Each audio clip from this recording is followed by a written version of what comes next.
నమస్తే.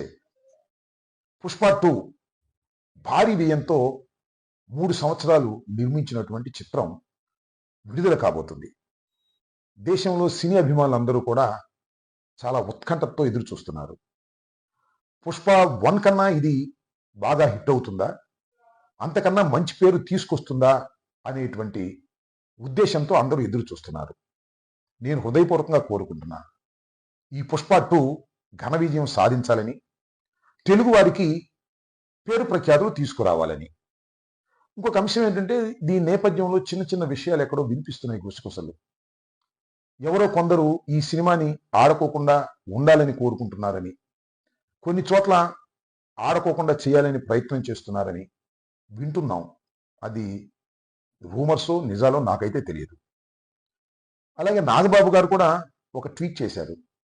ఏ చిత్రమైనా కష్టపడి తీసేటటువంటి చిత్రం ఆడాలని మనస్ఫూర్తిగా కోరుకుంటున్నాము అనేటువంటి మాట. బహుశా ఈ వివాదాన్ని తగ్గించటం కోసమో, తెరదించటం కోసమో ఆయన ఈ ట్వీట్ సదుద్దేశంతో చేశారని నేను భావిస్తున్నాను. ఈ సందర్భంగా నేను ఒక విషయాన్ని చెప్తున్నా. ఎవరైనా ఎక్కడైనా ఈ 'పుష్ప 2' గురించి ఆడకూడదనో, లేకపోతే ఇంకోటనో ఉంటే వాళ్ళందరికీ నేను మనవి చేసేది ఏమిటంటే, ఎవరైనా ఒక సినిమా ఆడకూడదని కోరుకుంటే ఆడని రోజులు కాదు. సినిమా బాగుంటే అద్భుతంగా ప్రజలు, ప్రేక్షకులు చూస్తారు. బాగోపోతే ఒకరు చెప్పాల్సిన అవసరం లేదు. ఫ్లాపులయిపోతాయి. ఎంత పెద్ద నటుడు నటించినా అవి సక్సెస్ అవ్వాలని గ్యారంటీ లేదు. ఇంతకుముందు చలనచిత్రాలు చూడండి మీరు ఇంతకుముందు. కానీ 'పుష్ప 1' చాలా అద్భుతంగా హిట్ అయింది. ఊహకందని విధంగా హిట్ అయింది.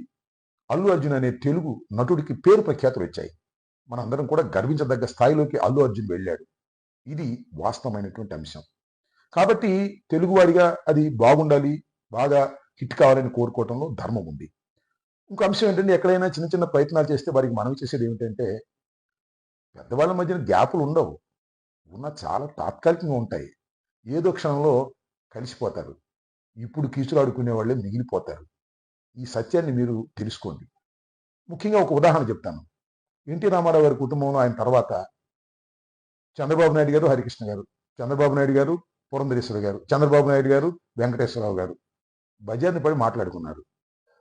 కాలం ఏం చేసింది? వారిని కలపలేదా? అంతే.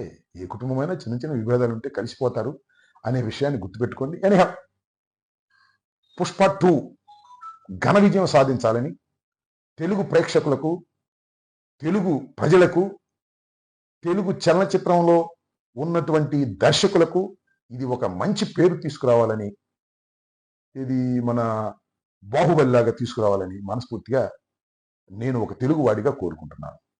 రాజకీయ నాయకుడిని ఇవన్నీ ఎందుకు అనుకుంటారా?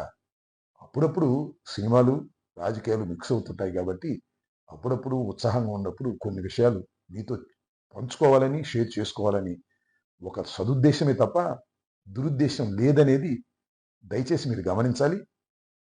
అపార్థం చేసుకోవద్దు. ధన్యవాదాలు.